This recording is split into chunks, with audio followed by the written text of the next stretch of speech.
There really is a secret formula to hitting more home runs, increased exit velo, and just kinda hitting in general. And when it comes all together, it's why these major league guys can make it look so easy, kinda like this.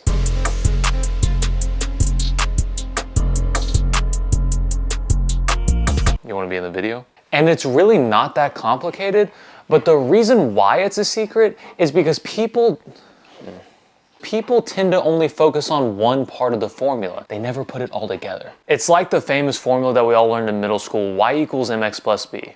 One trainer works on the b, one trainer works on the x, and another coach works on the m. They're all really important pieces, but you need to put it all together. So by the end of this video, you'll be let in on the secret formula. That way you can start hitting more home runs, increase your exit velo, and just be a better hitter in general. So buckle up, because we need to head to the cage for this one.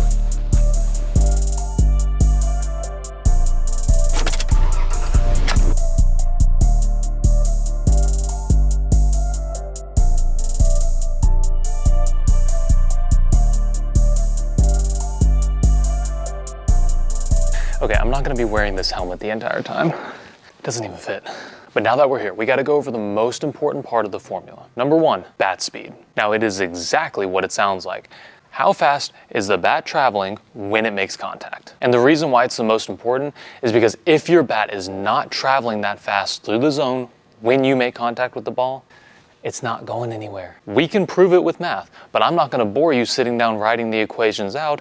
That way you can actually enjoy this video. And speaking of enjoying the video, go ahead and drop a like and subscribe if you're new. Now, a lot of people will say that bat speed doesn't matter, and they're wrong. Here's why. I want you to think of it like a car crash. If two cars collide hitting head on, it will be a more forceful impact if they're going 40 miles an hour at each other versus just 10 miles an hour at each other. That's where math comes involved. But it's a pretty easy concept to understand that the faster that something's traveling when it makes impact, the more force there is. Now, with that being said, a lot of the arguments that you hear, do the major league players actually need to try to increase their bat speed by X amount? You know, does Aaron Judge need to go on a bat speed program? Probably not. So eventually you will reach diminishing returns. But I also don't think Aaron Judge is gonna watch this video. But to all the amateur athletes out there, you should focus on bat speed. So, here's how we're gonna increase bat speed. One of the easiest ways is to just use a med ball. Most gyms will have some version of this, whether it's the really hard bouncy one, you got the really big foam ones. As long as it weighs between 4 to 12 pounds, you can increase your bat speed. Now I need to head outside to show you how to use it, because if I throw it in here, I'm gonna have to run and get it every single time. So let's go. Now that we're outside, I've got a brick wall here that I'm gonna throw against. And typically speaking, you just want a solid surface, but please, please, please do not throw med balls through drywall. You'd be surprised at how many people do it. But because we're outside, I'm gonna put on my NookSquad sunglasses.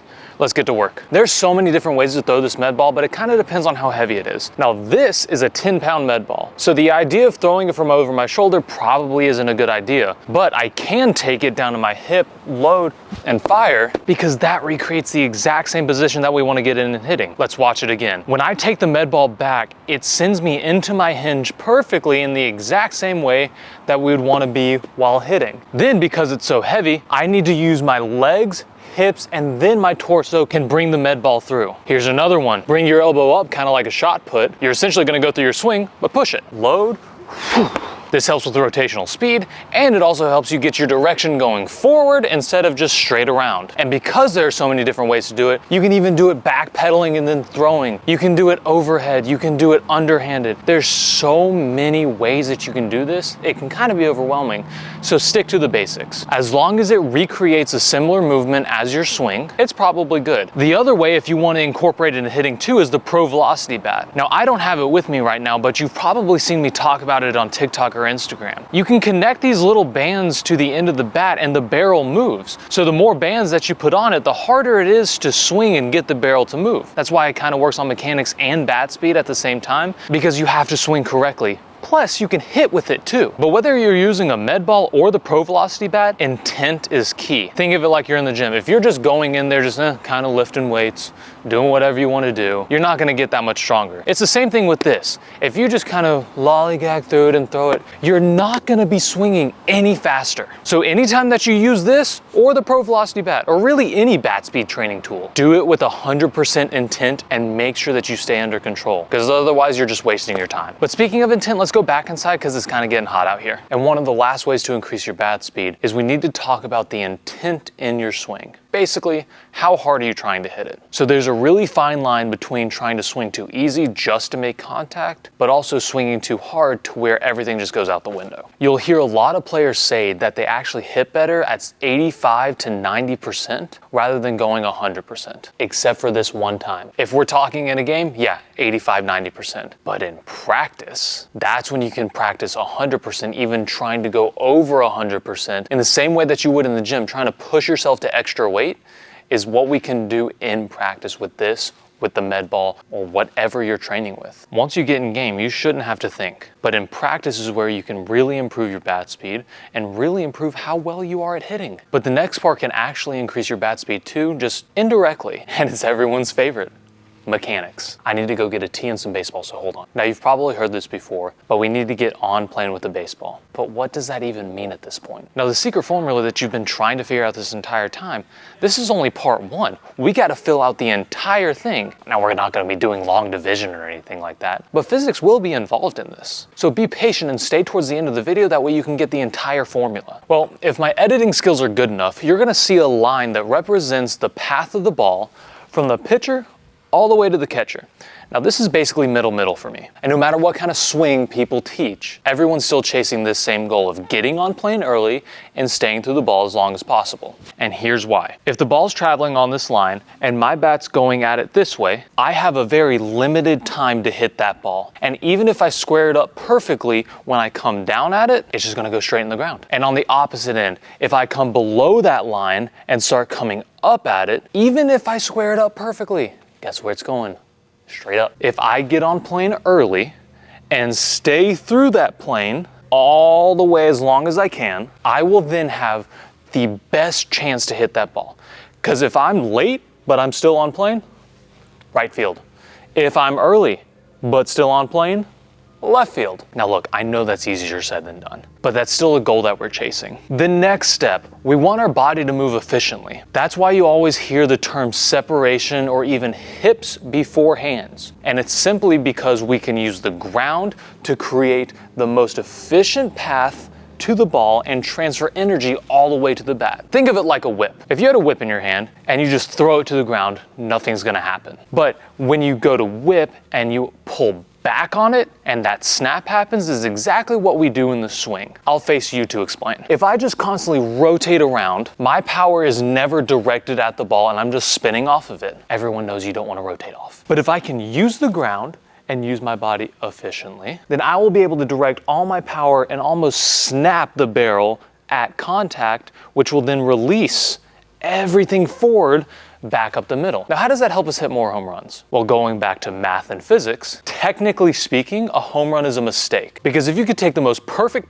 contact of the bat traveling on plane, well, by definition, it's gonna go straight back to where it came from. That's why a home run is a mistake, technically. Because a home run, you just hit slightly below the ball. And we're talking like a millimeter to a centimeter. Now, I don't want you to go to your next practice and just, hey coach, Matt from All Things Sports said I need to hit under the baseball. So why are you telling me to get on top? Staying on top is just a feel. Now that's a whole different conversation of feel versus real, but that might be a new video. But when we talk mechanics, you want your body to move efficiently, get on plane with the baseball, and stay on plane with the baseball. And per the math involved in the physics of baseball, you are guaranteed to start hitting better. But once again, it's easier said than done. Now, the last part of our formula is pitch selection. And I'm gonna break this up into two parts to try to explain it. First, fastballs are what you wanna hit 10 out of 10 times. And if we go back to our previous 2 points, you should understand why.